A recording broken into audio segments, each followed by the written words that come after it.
अस्सलाम वालेकुम स्टूडेंट्स, क्या हाल है। Welcome to my channel home tutor by Junaira. उम्मीद है आप लोग खैरियत से होंगे।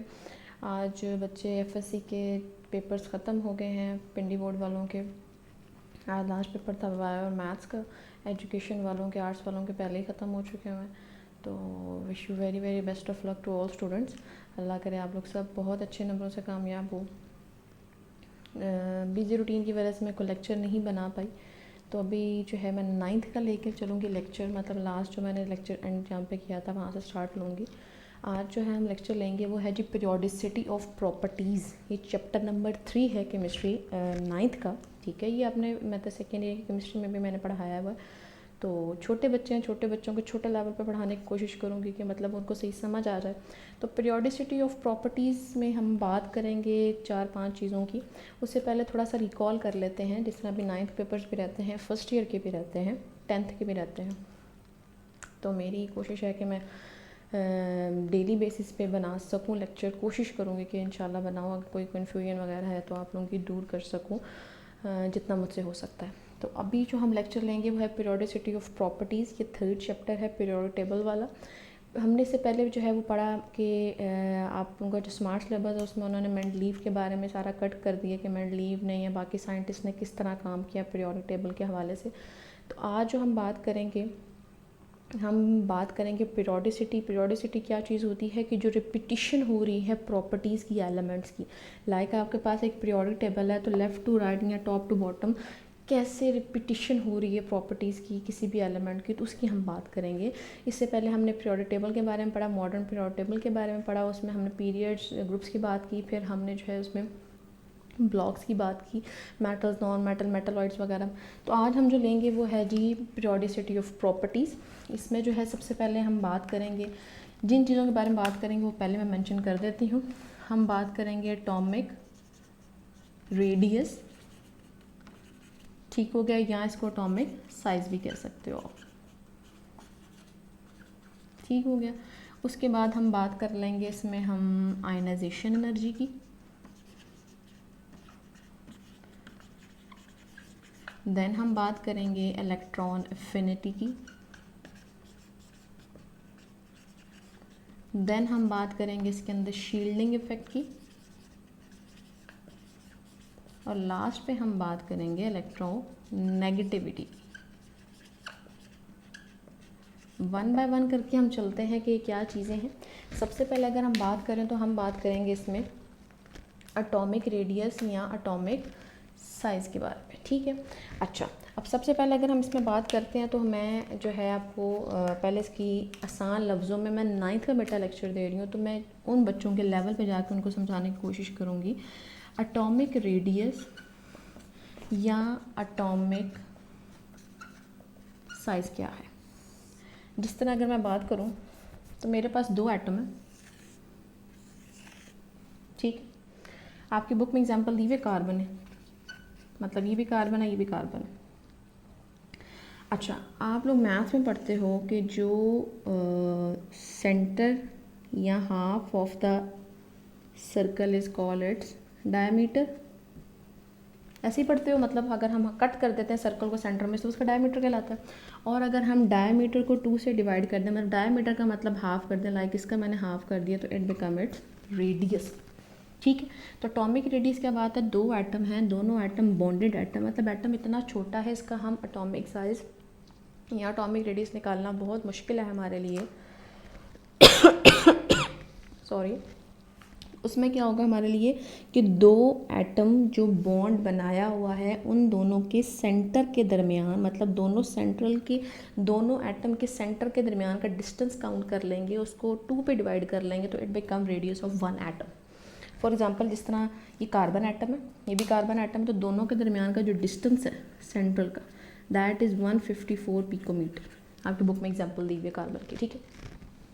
मतलब यहाँ से लेके यहाँ तक का डिस्टेंस जो है हमारे पास कितना है, 154 पिकोमीटर, ठीक है। अगर मैं 154 को डिवाइड कर देती हूँ 2 पे तो इट बिकम 77 अप्रॉक्सीमेटली पिकोमीटर, ठीक है। तो इससे क्या साबित हुआ कि एक कार्बन एटम का जो एटॉमिक रेडियस है it is equals to 77 picometre. तो क्या हुआ, एटॉमिक रेडियस या एटॉमिक साइज़ क्या होता है, दो एटम के दरमियान के, मतलब जितना उनका ये एक एटम है, ये एक एटम है, इसका ये सेंटर है, इसका सेंटर है, इन दोनों के दरमियान का जो डिस्टेंस है बेसिकली, दो बॉन्डेड एटम के दरमियान का डिस्टेंस, उसको हम कहेंगे उसका एटॉमिक रेडियस। तो ये मैंने बता दिया एटॉमिक रेडियस सिंपल क्या है कि दो एटम जो बॉन्ड बनाया हुआ है, लाइक मैं कहती हूँ मेरे पास जो है वो एक ही एटम है, एक ही एटम है, ठीक है, इन दोनों ने बॉन्ड बनाया हुआ है, तो इन दोनों के दरमियान का जो सेंटर वाला पॉइंट है, दोनों का जो सेंटर है, उन दोनों के दरमियान का डिस्टेंस मैं कैलकुलेट कर लूँगी, तो वो टोटल आएगा हमारे पास, उसको मैं 2 पे डिवाइड कर दूँगी, तो it become radius of one atom. ठीक हो गया। तो ये है हमारे पास एटॉमिक रेडियस की डेफिनेशन। अब अगर मैं बात करती हूँ तो इसमें मैं बात करूँगी इसकी ट्रेंड की। अच्छा, ट्रेंड क्या चीज़ें होती हैं बेटा, ट्रेंड ये होता है कि आपके पास एक पीरियोडिक टेबल है, ठीक है, बिल्कुल मैं ये रफली सा बना लेती हूँ, ठीक हो गया, ये मेरे पास पीरियोडिक टेबल हो गया, मैं रफली सा बना रही हूँ ताकि आप लोगों को समझ आ जाए, ठीक है। तो इसमें हमारे पास हम बात करेंगे कि ट्रेंड ये होता है कि फ्रॉम लेफ़्ट टू राइट या टॉप टू बॉटम जो पीरियोडिसिटी हम पढ़ रहे हैं वो प्रॉपर्टी क्या चेंज हो रही है, किस तरह चेंज हो रही है, वेरिएबल हो रही है तो किस तरह चेंज हो रही है। जैसे मैं एटॉमिक रेडियस की बात कर रही हूँ तो बेटा इसका ट्रेंड है हमारे पास, ट्रेंड आपका अगर पेपर में आएगा तो आप ऐसे लिखोगे, क्रॉस ग्रुप अलग मेंशन करोगे, ठीक है, क्रॉस ग्रुप मतलब ग्रुप के accordingly from left to right, sorry across group आप बात करोगे टॉप टू बॉटम, ठीक है, टॉप टू बॉटम। और अगर मैं बात करती हूँ क्रॉस पीरियड्स, तो पीरियड्स में बात करेंगे लेफ़्ट टू राइट। इसका क्या मतलब हुआ। अब मैं बात करती हूँ एटम का साइज़। एटम का साइज़ क्या है, जिस तरह हाइड्रोजन हम लेते हैं सबसे पहले, मतलब इधर हाइड्रोजन है, इसका साइज़ छोटा सा, एक इलेक्ट्रॉन है, इसके सामने हम देखते हैं तो उसके सामने आ जाता है हीलियम, उसका भी एटम साइज़ छोटा है। देन इधर आ जाएगा लिथियम, इधर आ जाएगा ब्रिलियम, इधर आ जाएगा मतलब जो जो पहले पहले एलिमेंट्स हैं, जिस तरह हमारे पास कार्बन आ जाएगा, जिस तरह हमारे पास जो है वो नाइट्रोजन आ जाएगा, जिस तरह हमारे पास जो है वो ऑक्सीजन आ जाएगा, जिस तरह हमारे पास फ्लोरीन आ जाएगा। तो ये सब एलिमेंट्स का जो साइज़ है फ्रॉम लेफ़्ट टू राइट वो क्या होता है, छोटा। क्यों छोटा होता है वो भी बात करते हैं। फ्रॉम लेफ़्ट टू राइट अगर मैं बात करती हूँ, सर टॉप टू बॉटम पहले कर लेते हैं। टॉप से बॉटम में एटम का साइज़ जो है वो बढ़ रहा है, मतलब मैं ऐसे करके बना ली ताकि आप लोगों को समझ आ जाए। इसका क्या मतलब हुआ कि एटम का size from top to bottom क्या हो रहा है, ग्रुप में इंक्रीज़ हो रहा है। क्यों इंक्रीज़ हो रहा है, क्योंकि नंबर ऑफ़ शेल इंक्रीज़ हो रहे हैं। जब नंबर ऑफ़ शेल इंक्रीज़ होते हैं मतलब एटम के जो शेल हैं KLMN वो इंक्रीज़ होते हैं, उनके इंक्रीज़ होने की वजह से क्या होता है, इनके अंदर साइज़ इनका बढ़ जाता है। तो टॉप से बॉटम में ऊपर से नीचे आएंगे ग्रुप के अंदर, तो एटम का साइज़ बढ़ रहा है, ठीक है। तो टॉप टू बॉटम क्या है, एटॉमिक साइज़ इंक्रीज़ हो रहा है due to increase in valence shell. अच्छा, ये मैं जब एरो बेटा ऊपर लगाती हूँ, मैंने सेकंड एक लेक्चर में भी आपको बताया था, इसका मतलब होता है इंक्रीज़, और डाउन डालूंगी इसका मतलब है डिक्रीज़। तो मैं ये टॉप टू बॉटम अक्रॉस और ग्रुप बात कर रही हूँ, तो ये मेरे पास एटॉमिक साइज़ इंक्रीज़ हो रहा है due to increase in valence shell. अब अक्रॉस ग्रुप पीरियड बात करती हूँ, तो पीरियड मतलब लेफ़्ट से राइज, तो एटॉमिक साइज़ जो होता है वो डिक्रीज़ होता है। अगर मैं ऐसे करके decrease in period due to increase in charge to size ratio, E/m ratio मैं लिख देती हूँ। E/m रेशो मतलब चार्ज टू साइज रेशो के एटम हैं, एटम के अंदर प्रोटॉन नंबर बढ़ रहा है, इलेक्ट्रॉन नंबर बढ़ रहा है, तो प्रोटॉन नंबर भी बढ़ रहा है, जिसकी वजह से क्या होता है हमारे पास कि उसके बढ़ने की वजह से जो अट्रैक्शन है, लाइक पॉजिटिव चार्ज अंदर ज़्यादा है, बाय नेगेटिव चार्ज है, तो जितना ज़्यादा वो बढ़ा है वो बाहर उतना बढ़ा, तो नज़दीक आने की वजह से एटम का साइज़ श्रिंक हो जाएगा, छोटा हो जाएगा। तो फ्रॉम लेफ़्ट टू राइट हमारे पास क्या होगा, एटम का साइज़ छोटा होगा due to increase by E/m ratio, मतलब E मतलब चार्ज एंड M मास। तो ये मेरे पास एटॉमिक रेडियस और उसका ट्रेंड बता दिए कि एटॉमिक रेडियस क्या होता है, दो बॉन्डेड एटम के दरमियान का जो डिस्टेंस है उसको कैलकुलेट करके हाफ कर देंगे तो it become radius of one atom. Then मैंने ट्रेंड पर बताया कि cross group from top to bottom atom का साइज़ बढ़ रहा है क्योंकि नंबर ऑफ वैलेंस शेल बढ़ रहे हैं, शील्डिंग इफेक्ट बढ़ रहा है। शील्डिंग इफेक्ट मैंने क्यों नहीं बोला वो हम आगे पहले पढ़ेंगे फिर समझ आएगी। सेकंड हमारे पास आ जाएगा कि पीरियड में क्या होगा, फ्रॉम लेफ्ट टू राइट ये डिक्रीज़ हो रहा है क्योंकि चार्ज टू साइज़ रेशो बढ़ रही है, ठीक है। अब हम बात कर लेते हैं इसके बाद आयनाइजेशन एनर्जी की। ठीक है जी, आयनाइजेशन एनर्जी क्या चीज़ होती है?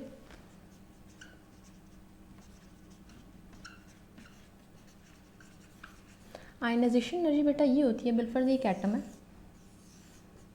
इसके आउटर वैलेंस में जो इलेक्ट्रॉन है, मैंने उस इलेक्ट्रॉन को निकालना है, तो जितनी एनर्जी मुझे उसे देनी पड़ेगी उसके इलेक्ट्रॉन निकालने के लिए, that is called its ionisation energy. The amount of energy which is required, जो चाहिए to remove an electron from the outer valence shell of an atom to from its isolated gaseous atom.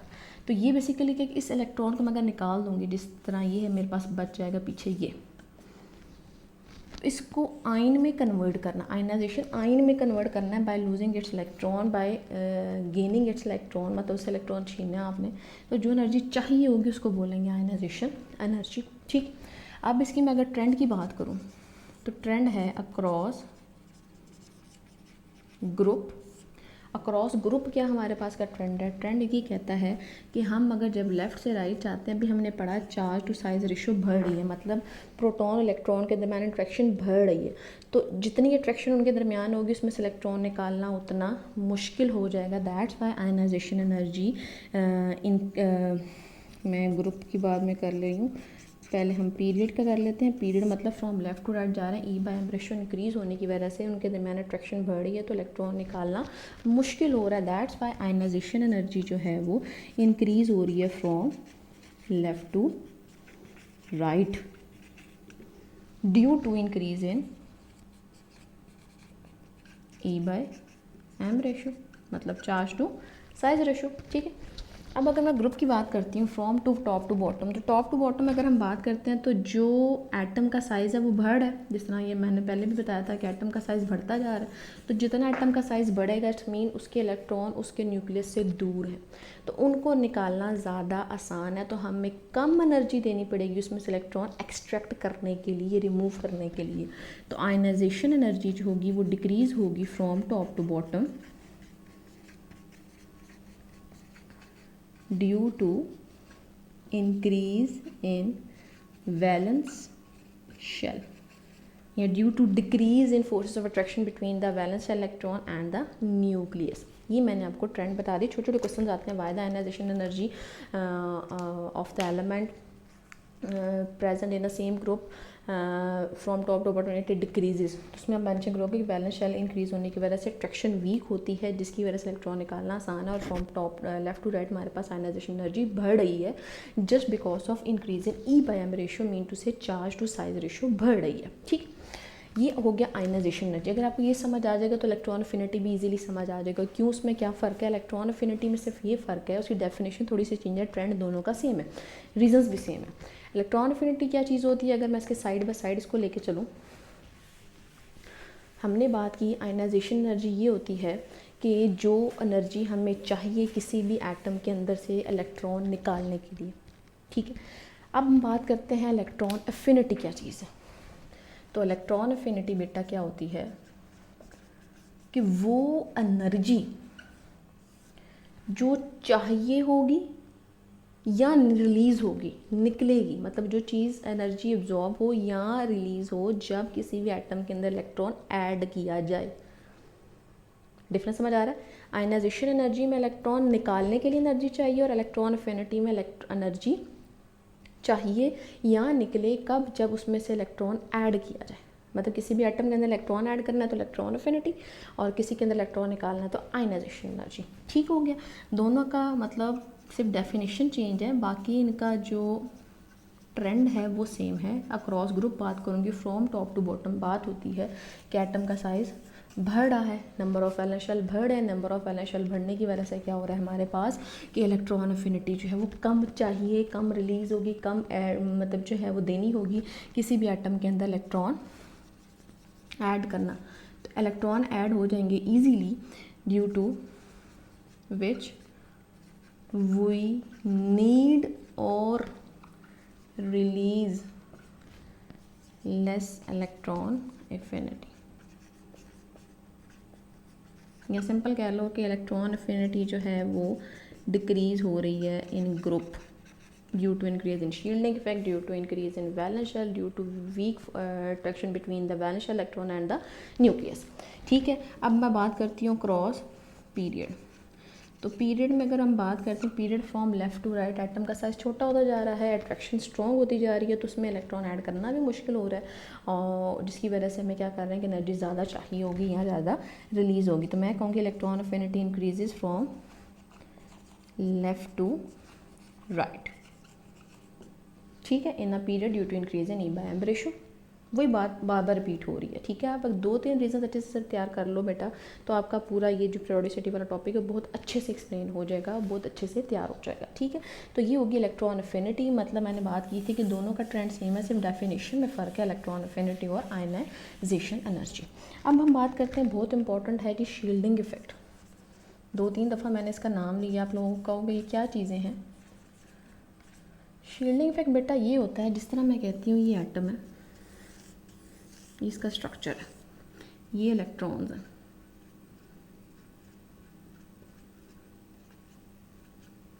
ठीक है, आपको भी पता होना चाहिए। पहले शेल में 2 इलेक्ट्रॉन है, फिर 8 हैं, फिर 10 हैं, फिर फिर 2 8 10 2 8, फिर हमारे पास जो है वो 2 8 18 है, फिर 32 है। तो हमारे पास क्या है कि अब देखो ये वाला जो इलेक्ट्रॉन है और ये वाला न्यूक्लियस, इनके दरमियान जो अट्रैक्शन है एक ही एटम। आउटर वैलेंस का जो इलेक्ट्रॉन है और जो न्यूक्लियस का इनर साइड पे, उन दोनों के दरमियान जो अट्रैक्शन है, उनके दोनों के दरमियान जो रिलेशन है, उसको वीक करते हैं बीच वाले शेल के एटम इलेक्ट्रॉन, सॉरी। अब ये वाले जो हैं बिलफर्ज, ये के शेल है, ये एल शेल है, ये एम शेल है। एम शेल में जो इलेक्ट्रॉन है उनको और न्यूक्लियस के दरमियान जो अट्रैक्शन है वो वीक करते हैं जो इलेक्ट्रॉन पाए जा रहे हैं के में और जो पाए जा रहे हैं एल में।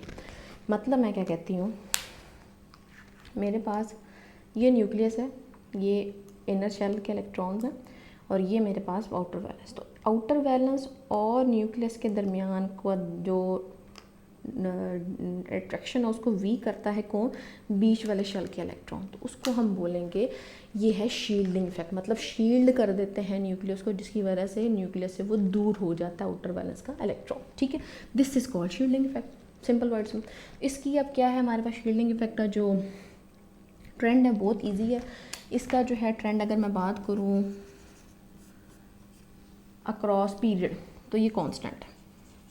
क्यों कांस्टेंट है, क्योंकि इस वजह से कि जो हमारे पास एटॉमिक साइज़ है वो डिक्रीज़ होता जा रहा है, नंबर ऑफ़ वैलेंस शेल में इंक्रीज़ नहीं आ रही, उसमें साइज़ में कोई इंक्रीज़ नहीं आ रही, नंबर ऑफ़ इलेक्ट्रॉन कांस्टेंट है, नंबर ऑफ़ जो है हमारे सॉरी नंबर ऑफ़ शेल्स जो है वो कांस्टेंट जा रहे हैं फ्रॉम लेफ़्ट टू राइट, जिसकी वजह से हमारे पास क्या हो रहा है कि जो शील्डिंग इफेक्ट है वो कांस्टेंट जाता है। ठीक है जी, और ये है अक्रॉस पीरियड। मतलब कोई चीज़ में तब्दीली नहीं आती, या वही नंबर ऑफ़ वैलेंस शेल है हमारे पास सेम है जो हमारे पास शुरू में वही आखिर में, जिसकी वजह से क्या होता है हमारे पास कि जो शील्डिंग इफेक्ट है वो कांस्टेंट रहता है। अगर हम बात करते हैं क्रॉस ग्रुप, तो टॉप से बॉटम में एटम का साइज़ बढ़ रहा है, नंबर ऑफ़ वैलेंस शेल बढ़ रहे हैं, बीच में इलेक्ट्रॉन ज़्यादा पाए जा रहे हैं, जिसकी वजह से शील्डिंग इफेक्ट बढ़ता जा रहा है। जितना साइज़ बड़ा होगा शील्डिंग इफेक्ट उतना ज़्यादा होगा। तो shielding effect increases from top to bottom. बहुत इजी था ये वाला, दोबारा बता देती हूँ। शील्डिंग इफेक्ट क्या होता है कि आउटर वैलेंस के जो इलेक्ट्रॉन्स हैं न्यूक्लियस से दूर हो रहे हैं just because of presence of the electrons present between the inner shell which causes weak attraction between the nucleus and the outer valence electron।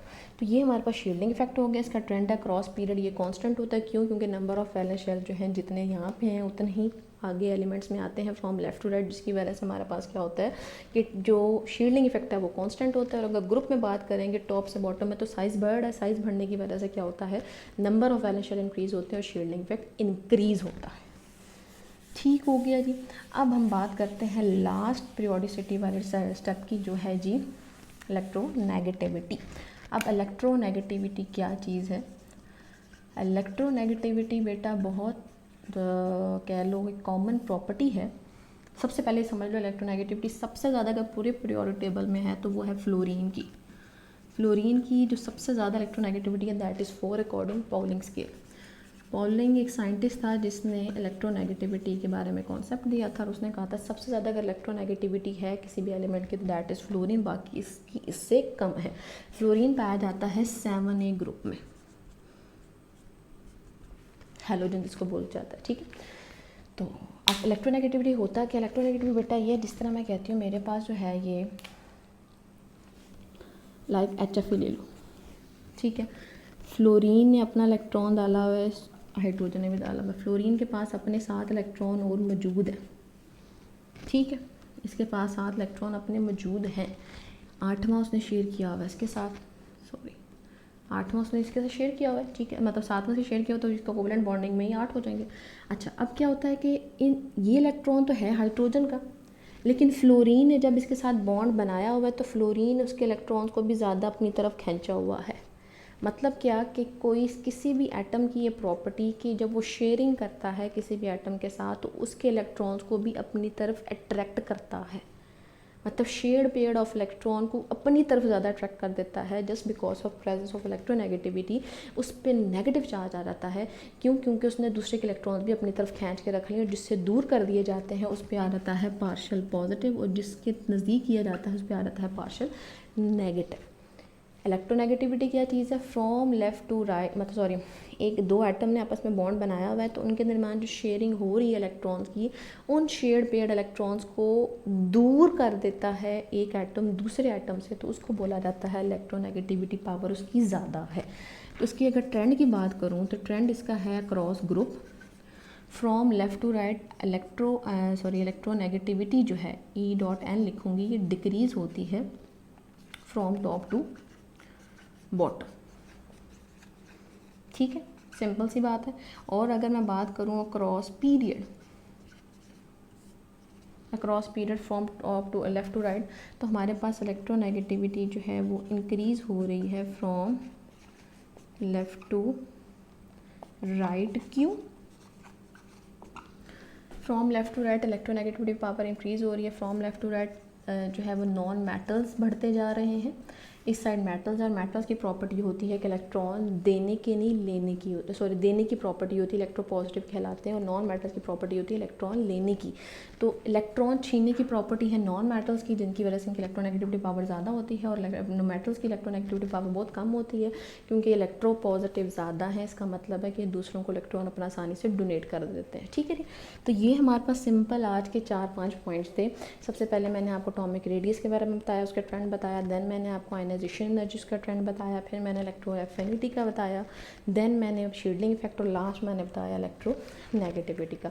इसमें अगर कोई बात बेटा पूछ रही है तो ज़रूर पूछिएगा और अच्छी सी तैयारी करें अपनी, अल्लाह आप सबको कामयाब करे। और कोई भी बात हुई तो ज़रूर पूछिएगा, मेरे चैनल को ज़रूर सब्सक्राइब करें, आगे पहुंचाएं जो मतलब से फ़ायदा उठा सकते हैं। मेरा मकसद सिर्फ ये है कि मैं आप लोगों को अच्छे वे में कन्वे करके समझा सकूँ, ईजी वे में कन्वे करके समझा सकूँ। कोई बात पूछनी हो तो ज़रूर पूछिएगा और अपना ख्याल रखिएगा। अल्लाह हाफ़िज़।